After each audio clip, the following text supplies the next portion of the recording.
ሰላም የተወደዳችሁ የተከበራችሁ አድማጭ ተመልካቾቻችን የከበረ ሰላምታችን እስካላችሁበት የዓለም ዳርቻ ይድረሳችሁ። ውድ አድማጭ ቤተሰቦቻችን አዳዲስ መረጃዎችን ልንሰጣችሁ እነሆ ጊዜያችንን ጠብቀን ተከስተናል። አቢሲኒያ 360ዎች ነን። አቢሲኒያ 360 ከዚህ በፊት 41 ሰዎች በሸኔ ታጣቂዎች ህይወታቸው ማለፉን ነግረናችሁ ነበረም። ስለሱ በዝርዝር የምንነግራችሁ ነው የሚሆነው። ሁለት ሴቶችን የደፈረው ኢራናዊ በህዝብ ፊት ለፊት በሞት ወይም በስቅላት እንዲቀጣ መደረጉን ስለሱ ማብራሪያ የምንነግራችሁ ይሆናል። ሌላኛው የምንነግራችሁ ጉዳይ አቶ ጌታቸው ረዳ የቀድሞ የህወሓት አባል ያሁኑ ደግሞ የጠቅላይ ሚኒስትሩ የምስራቅ አፍሪካ ጉዳዮች አማካሪ ተደርገው የተሾሙት አልጃዚራ ላይ ቀርበው አስቂኝ ራሳቸውን የማዋረድ ተግባር ፈጽመዋል። በቪዲዮ የምትከታተሉት ይሆናል። አብራችሁን ስትቆዩ እነዚህን ጉዳዮች የምታደምጡ ነው የሚሆነው። ቀዳሚ ወዳደረግን ጉዳይ ስናልፍ በደረሰን መረጃ መሰረት ወደ 36 ሰዎች ተገድለዋል፣ ወደ 9 ደግሞ ቁስለኛ ናቸው ብለዋል የቡለን ወረዳ ዋና አስተዳዳሪ። አብዛኞቹ የታጠቁት ብሬን ስናይፐር ነው፣ ሚሊሻ የያዘው ደግሞ ክላሽ ነው፣ የመሳሪያ አለመጣጣም አለ የሚል ሀሳብን አንስተዋል የወረዳው ዋና አስተዳዳሪ። በሰሞንኛው የሸኔ ጥቃት እስካሁን በደረሰው መረጃ 36 ሰዎች መገደላቸውን፣ 9 መቁሰላቸውን ከሟችና ቁስለኞች ሚሊሻዎችም እንደሚገኙበት በመተከል ዞን የቡለን ወረዳ ገልጸዋል። የወረዳ ዋና አስተዳዳሪ ነመርሳ ማሩ በከፍተኛ ሪቨር ላይ ያሉ 2 ሚሊሻዎች አሉ፣ ሟቾችም ሚሊሻዎችን ጨምሮ ነው 36 የሆኑት ሲሉ ተናግረዋል። በአጠቃላይ ስንት ህፃን ስንት ወንድና ሴት ሞትና ጉዳት እንደደረሰባቸው ለመለየት ቡድን መዋቀሩን ጠቁመዋል። ክፍት ቦታ አለ፣ እሱን ተጠቅመው ገብተው ነው ከሚሊሻ ጋር ውጊያ የጀመሩት። ሚሊሻ አቅሙ የፈቀደውን ሁሉ አድርጓል። ወደ 15 የሸኔ ታጣቂዎችን መግደል ችሏል። በኋላ ሚሊሻ መሳሪያው ሲያልቅበት ወደ ኋላ ማፈግፈግ ሲጀምር ገብተው ንጹሐንን የመግደል ድርጊት ፈጽመዋል። ሚሊሻም 3 ሞተዋል፣ 2 ኮማ ውስጥ የሚገኙትን ጨምሮ ብለዋል። አብዛኞቹ የታጠቁት ብሬን ስናይፐር ነው፣ ሚሊሻ የያዘው ደግሞ ክላሽ ነው።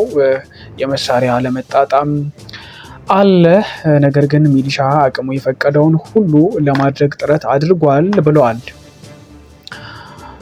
ነዋሪዎቹ አሁንም በአካባቢው መከላከያ እንደሌለ እርሶም በመሳሪያ የኃይል አለመጣጣም እንዳለ ገልጸዋል።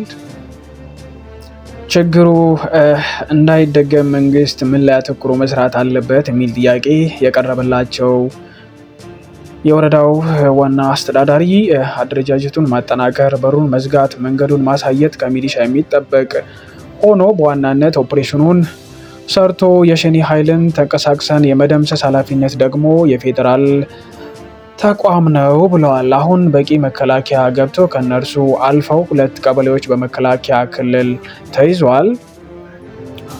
መከላከያ ስላለ የሚያሰጋ ነገር የለም ብለዋል። ነገር ግን አሁንም ቢሆን መከላከያ ስላለ ብሎ መዘናጋት አያስፈልግም። አካባቢውን በንቃት እንዲጠበቅ እያደረግን ነው። ሰው ሊሰጋ ይችላል፣ ግን ስራ እየሰራን ስለሆነ ችግር የለውም ብለዋል ዋና አስተዳዳሪው። ጥቃቱ እየተደጋገመ ያለው መስተካከል ያለበት ክፍተት ስላለ ነው። መቼስ ወረዳው ምን እየሰራ ነው? በቀጣይ ይህ ጥቃት እንዳይደገምስ ምን ዋስትና አለ ተብለው ለቀረበላቸው ጥያቄ ዋና አስተዳዳሪው ከጥር 2017 ጀምሮ ወረዳዎቻችን ላይ ከወረዳ ማዕከል ጀምሮ ታጣቂዎቹ ሲፈታተኑን ማዕከል ገብተው አድማ ብተና ባለበት አድማ ብተናንም ጭምር የመጉዳት ድርጊት ሲፈጽሙ ነበረ።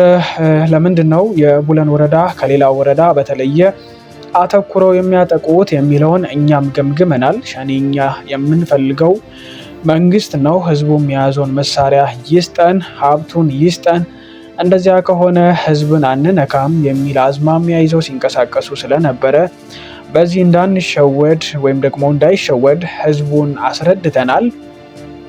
ህዝቡን ፈቃደኛ ስላልሆነላቸው የወሰዱት አማራጭ ውጊያ ነው። ህዝቡን አጥቅቶ መሳሪያ መውሰድ፣ መዝረፍ ነው እየወሰዱት ያሉት እርምጃ። ለዚያ ነው ቡለንን ታርጌት ያደረጉት። እነርሱን ያቀፈ አንድም ቀበሌ ስለሌለ ብለዋል ወረዳ አስተዳዳሪው። ሌላ ከ10 በላይ ቀበሌዎች አሉ። ቀበሌ ውስጥ ገብተው ሸኔ አጠቃላይ የህዝብ መሳሪያ ይሰበስባሉ። የህዝብን ንብረት እንደፈለጉት ያደርጋሉ። ሲፈልጉ በሬውን አንስተው ያርዳሉ። ሴቶች ላይ ዘግናኝ የሆነ ድርጊት ይፈጽማሉ። በዚሁ ህዝቡ የተማረረባቸው በርካታ የጎረቤት ቀበሌዎች አሉ። የኛ ግን ይህንን አንቀበልም ስላለ እኔ ላይም ጭምር ታርጌታቸው እጅግ ሰፊና ከፍተኛ ነው። እሱ ነው በአካባቢው እንዳንኖር እያደረገ ያለው። ሌሊት ገብተን ይዘነው እንወጣለን የሚሉ ፕሮፓጋንዳዎች አሏቸው ብለዋል።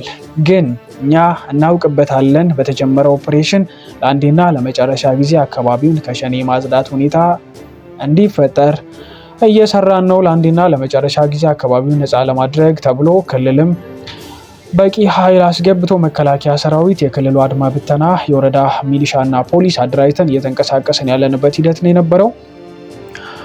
አሁንም ትላንት ችግሩ እንደተፈጠረ ቦታው ላይ መከላከያ 2 ቀበሌዎች ገብቷል። የክልሉም አድማ ብተና ገብቶ ህዝቡን የማረጋጋት ስራን እየሰራ ነው ብለዋል ዋና አስተዳዳሪው። ዋና አስተዳዳሪው ስለ ታጣቂዎቹ እንቅስቃሴ ፍላጎትና ዓላማ እንዲህ ብለዋል። የሸኔ ታጣቂ ወደ ቡለን አካባቢ መንቀሳቀስ የጀመረው ከጥር 2017 ዓ.ም ጀምሮ ነው። በቀበሌዎቹ ገብቶ ጥቃት ለማድረስ ሲሞክር ታጣቂዎቹ በሚያደርጉት መከላከል የተቆጣጠሩት ቀበሌ የለም። አንድ ግን የማዕድን ቦታ ያላት ቡንጎ የምትባል ቀበሌ ላይ በተወሰነ ቦታ ላይ የሚንቀሳቀስ ሂደት አለ። ግን በስፋት ሌሎቹ አጎራባች የቀበሌ ወረዳዎች የያዟቸው ቀበሌዎች አሉ።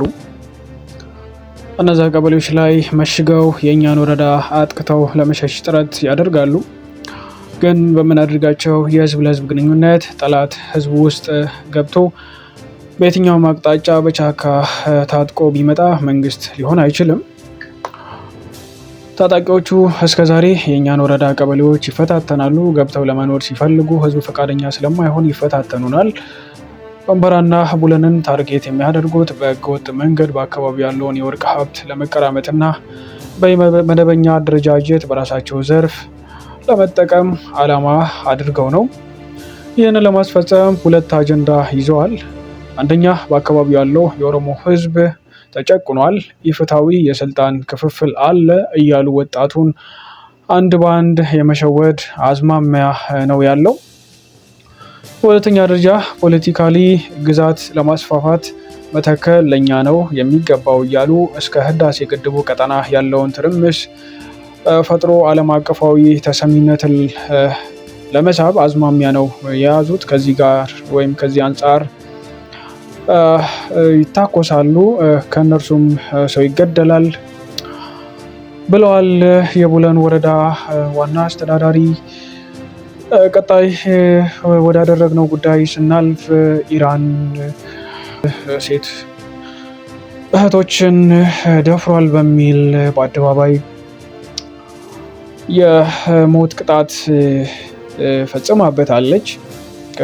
ወንጀለኛው በአደባባይ በስቅላት እንዲሞት የተደረገው ሲምናን በተባለው የኢራን ግዛት በሚገኝ ባስታን በተሰኘ ከተማ ውስጥ ነው። ግለሰቡ 2ቱን ሴቶች በማታለል በኃይል አስፈራርቶ በማስገደድ እንዲደፈሩ ከዚህ ባለፈ ክብራቸውን በማዋረድ ሲዝትባቸውና ሲያስፈራራቸው እንደነበረ ተጠቁሟል። መገናኛ ብዙሃን የአደባባይ የስቅላት ቅጣቱ መቼ እንደሚፈጸምና የግለሰቡን ማንነት ይፋ አላደረጉም። ኢራን ከባባድ ወንጀሎች ሲፈጸሙ ወንጀለኛውን በሞት የምትቀጣ ሲሆን አብዛኛውን ጊዜ የሞት ቅጣቶች የሚፈጸሙት እስር ቤቶች ውስጥ ነው። እንዲህ በአደባባይ የሞት ቅጣት ብዙም ያልተለመደ ነው። ይህ የአደባባይ የስቅለት ቅጣት ከመፈጸሙ 2 ሳምንት በፊት አንድ የግድያ ወንጀል የፈጸመ ሰው በአደባባይ ተሰቅሎ እንዲሞት ተደርጓል። መረጃውን ያገኘነው ከአጃንስ ፍራንስ ፕሬስ ነው። በቀጣይ ደግሞ ጌታቸው ረዳን የሚመለከተውን አጭር ቪዲዮ እንድትመለከቱት እየጋበዝን እኛ ከወዲሁ እንሰናበታለን። ሰላም ሁኑ። በጦርነቱ ወቅት አብይ አህመድ ጄኖሳይድ ፈጽሟል በሚል ሲናገሩ ነበር። የአቋሙ አሁን ከእርሶ ጋር አለ? Whatever the superlatives there, I know all kinds of crimes were committed in Tigray. አጋንኜ የገለጽኩት ነገር እንዳለ ሆኖ ሁሉም አይነት ወንጀሎች በትግራይ ተፈጽመዋል። Did Abiy Ahmed carry out a genocide? አብይ አህመድ ጄኖሳይዱን ፈጽመውታል ወይ? I will tell you this as a lawyer. I cannot say who did this and that, but the crime was committed in Tigray. ይህንን የምነግርህ እንደ ህግ ባለሙያ ነው። ይህንን ወይም ያንን የፈጸመው እከሌ ነው ልልህ አልችልም። You're a lawyer? Yeah. Were you not a lawyer in 2021 when you said Abiy Ahmed has carried out a genocidal campaign? Yeah, I was a lawyer when you said Abiy committed genocide on the people of Tigray. በ2013 አብይ አህመድ ጄኖሳይድ ፈጽሟል ብለው ሲናገሩ ያኔ የህግ ባለሙያ አልነበሩም እንዴ? ያኔ እኮ አብይ አህመድ ጄኖሳይድ በትግራይ ህዝብ ላይ ፈጽሟል ሲሉን ነበር።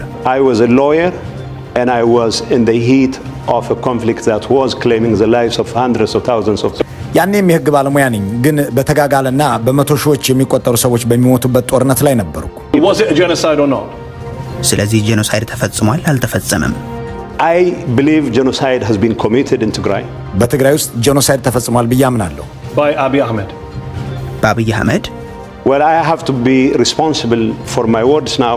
አሁን ለምናገራቸው ቃላት መጠንቀቅ አለብኝ። So you weren't responsible. ከዚህ በፊት የማይጠነቀቁ ነበሩ ማለት ነው? I'm ready to stand by my position that genocide has been committed. አሁንም በአቋሜ ለመገኘት ዝግጁ ነኝ። Genocide has been committed. I'm confused. Just to clarify for the audience watching, you still believe it was a genocide, yes, but you're not willing to say he did the genocide. ቆይ አልገባኝም። ለተመልካቾች ግልጽ ያርጉላቸው። ጄኖሳይዱ እንደተፈጸመ ያምናሉ፣ ግን አብይ ፈጽመው ብለው ለመናገር አይፈልጉም። ይሄንን እያሉ ነው ያሉት? Yes. አዎ። It was a genocide that just happened by itself. ታዲያ ጄኖሳይዱ ዝም ብሎ በራሱ ጊዜ ተፈጠረንም? No, there were so many actors involved. አይደለም፣ በጦርነቱ እኮ በርካታ ተዋናያን ነበሩ። Was he one of them? እኮ አብይ አንዱ ነው። Well, the war on Tigray was led by Prime Minister Abiy Ahmed himself. በትግራይ የተካሄደውን ጦርነት የመራው እኮ ጠቅላይ ሚኒስትር አብይ ነው። እሱማ So he led the genocide. ስለዚህ ጄኖሳይዱን መርቶታል። I mean, we wouldn't have to be that specific. በዚህ ደረጃ ነጥለን መጥራት አያስፈልገንም። We do. He led the war. That's why we invited you here to find out. መጥራት አለበት እንጂ እርስዎን የጠራሁት እኮ ለዚህ ነው። I will give him the opportunity to defend himself in public, in court. Okay. What I'm saying is all kinds of crimes. You mentioned crimes, ethnic cleansing, genocide were committed. As a matter of fact, he was a very close friend even before he got elected. So ራሱ ጠቅላይ ሚኒስትሩ ራሱን በፍርድ ቤትም ሆነ በአደባባይ የመከላከል መብቱን ተውለታለሁ። ሲጀመር እኮ አብይ ጓደኛዬ ነው። ገና ጠቅላይ ሚኒስትር ሳይሆን በፊት ጀምሮ ጥብቅ ጓደኛዬ ነው። what he said, ማን ነው የቅርብ ጓደኛ? Abiy was my close friend. አብይ የቅርብ ጓደኛዬ ነበር። You hated him. You said he was a genocidal warmonger, imperialist. ስትጠራው አልነበረም እንዴ? የጄኖሳይድ ወንጀለኛ፣ ጦረኛ፣ ኢምፔሪያሊስት ስትለው አልነበረም እንዴ?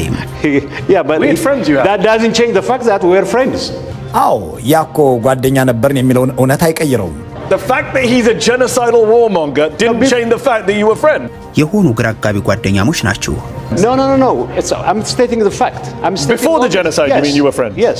ከጄኖሳይዱ በፊት ነው ጓደኛ ነበርን እያሉ ያሉት? Yes. አዎ. And after the genocide you're friends. Just during the genocide you weren't friends. ከጄኖሳይዱ በኋላም ጓደኛ ናችሁ፣ ከጄኖሳይዱም በፊት ጓደኛ ናችሁ እና በጄኖሳይዱ ወቅት ግን ጓደኛ አይደላችሁም? Fighting each other. እርስ በርስ እየተዋጋን ነበር። Let's not belittle the whole